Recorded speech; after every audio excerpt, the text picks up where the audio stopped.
నమస్తే నేను Priya welcome to city news. Khammam జిల్లా సింగరేణి మండలం భాగ్యనగర్ తండా గ్రామంలో ఇందిరమ్మ ఇండ్ల ఎంపికలో ఇందిరమ్మ కమిటీ నెంబర్లు డబ్బులు వసూలు చేస్తున్నారని వస్తున్న ఆరోపణలు అవాస్తవమని ఇందిరమ్మ ఇళ్ల లబ్ధిదారులు మరియు కమిటీ సభ్యులు అన్నారు. కొంతమంది బీఆర్ఎస్ నాయకులు కావాలనే గ్రామంలో కొంతమంది మహిళలతో తప్పుడు ఆరోపణలు చేస్తున్నారని వారు అన్నారు. గ్రామంలో నిరుపేదలకే ఇందిరమ్మ ఇండ్లు లబ్ధిదారులుగా గుర్తించడం జరిగిందన్నారు.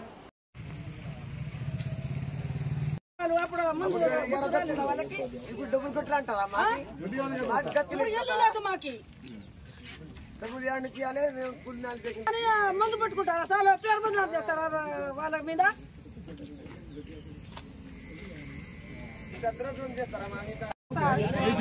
₹1 బిల్ అయ్యలే వాళ్ళు కూడా మాకేం చెప్పలే సార్. నీ పేరే సార్ నా పేరు పరోసా ముఖ్య పరోసా. ఎందుకు మీటింగ్ పెట్టారమ్మా? ఇప్పుడు 50,000 ఇచ్చి నువ్వు తీసుకొని ఇల్లు ఇస్తున్నారు అని మందు పట్టుకున్నది. మేము ₹1 ఎవరికి ఇయ్యలే, ఎవరు అడగలే సార్. మాకి మీరందరూ శాంక్షన్ లిస్ట్ అయ్యారా?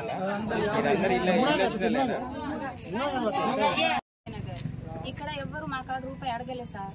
మాకు గవర్నమెంట్ నుంచి వచ్చిన ఇల్లే మేము తీసుకుంటున్నాం సార్. మాకు ఎవ్వరికి ఏం అడగలే, ఉన్న ఇల్లులో మేము కట్టించుకుంటాం సార్. కమిటీ వాళ్ళు ఏమైనా డబ్బులు అడిగారా? ఎవ్వరు అడగలేదు. ఎక్కడి నుంచి ఇస్తున్నాం కమిటీ సభ్యుడిని సొసైటీ డైరెక్టర్గా ఉన్నా లేనిపోని పుకారు లేపి వాళ్ళకి అసలు భూమి ఉందో లేదో వాళ్ళు రాలేదు, పేరు సెకండ్ టైంలో పెడతామని మేము చెప్పినా కూడా వాళ్ళకి ఉసి కలిపి ఒక టీఆర్ఎస్ ఒక కుమ్మకై వాళ్ళకి మందు డబ్బా యాడో పట్టుకొని ఖాళీ డబ్బా తీసుకొచ్చి వాళ్ళకు ఇంట్లో ఇంకోటి తీసిపోయి అక్కడికి ఇంకోటి తీసిపోయి వాళ్ళు నేర్పించి చేసిందే కానీ వాళ్ళ ద్వారా కూడా మేము చేయాలి, వాళ్ళకి బదిబదనం చేయాలని కూడా లేదు. అది కావాలని చేసిందే ఒక 2-3 వాళ్ళ పేరు కూడా బయట పెడదామని అనుకున్నాం. కానీ వద్దులే అందరూ మనవాళ్ళే అని మేము ఆలోచన చేసి ఇళ్ళకే అందరూ లబ్ధిదారులకి అందరూ పిలిపించి వాళ్ళ ద్వారా చేపిద్దామని మేము అందరూ అనుకొని కమిటీ సభ్యులు వీళ్ళందరూ పిలిపించడం, మీకు కూడా పిలిపించి మీ ద్వారానే మొత్తం బయటికి పోవాలనేది మా ఆలోచన.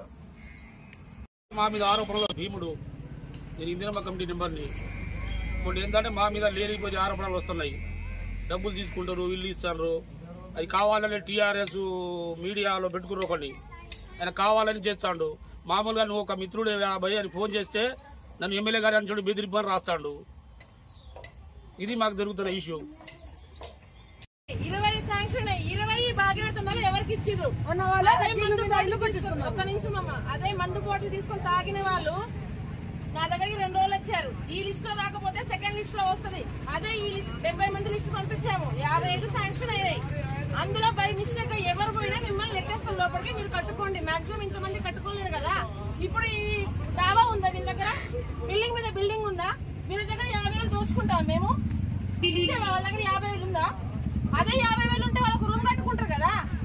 కావాలని చేస్తాం మొత్తం ప్రచారం. టీఆర్ఎస్ వాళ్ళు ఏ భాగ్యనగర్ తండ్రిలో 55 ఇల్లు శాంక్షన్ అయినాయో ఒక్క బిల్డింగ్ ఉన్నా సరే రుజుపియండి. ఒక్క పెద్ద పెద్ద బిల్డింగ్లు ఉన్నాయి కదా, ఎవరికైనా ఇల్లులు ఉన్నాయి, బిల్డింగ్లు ఉన్నాయి, డాబాలు ఉన్నాయి, ఇల్లులు వచ్చినాయి అనుకో మీరు అప్పుడు మమ్మల్ని తప్పు పట్టొచ్చు. మేము బిల్డింగ్ ఉన్న ఇల్లు ఇవ్వలేదు కదా, రేగులు ఉండే వాళ్ళకి ఇల్లు ఇచ్చింది. గత 10 సంవత్సరాలుగా లేదా పేద వాళ్ళకి ఇప్పుడు గవర్నమెంట్ ఇల్లు ఇస్తున్నాయి కదా, వాళ్ళ మీద ఎందుకు వాళ్ళ కడుపు మట్టి కొడుతున్నారు, వాళ్ళ కడుపు ఎందుకు కొడుతున్నారు? కరెక్ట్ కాదు వాళ్ళు చేసేది.